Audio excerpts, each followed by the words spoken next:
హనుమ విషయంలో మీకు ఎదురుగుండా ఒక మూర్తిని కూడా పెట్టి పూజ చెయ్యక్కర్లేదు.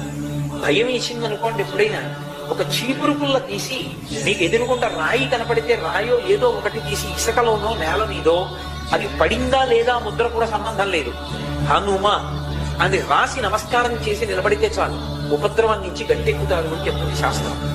అందుకే హనుమ అత్యద్భుతమైనటువంటి రీతిలో కనపడేటటువంటి సుందరకాండకి ఇప్పటికీ పెద్దలు ఒక మాట చెప్తారు.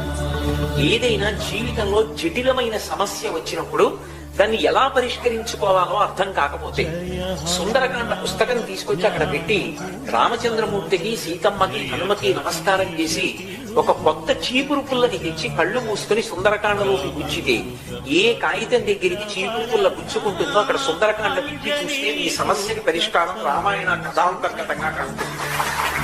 ఇది నేను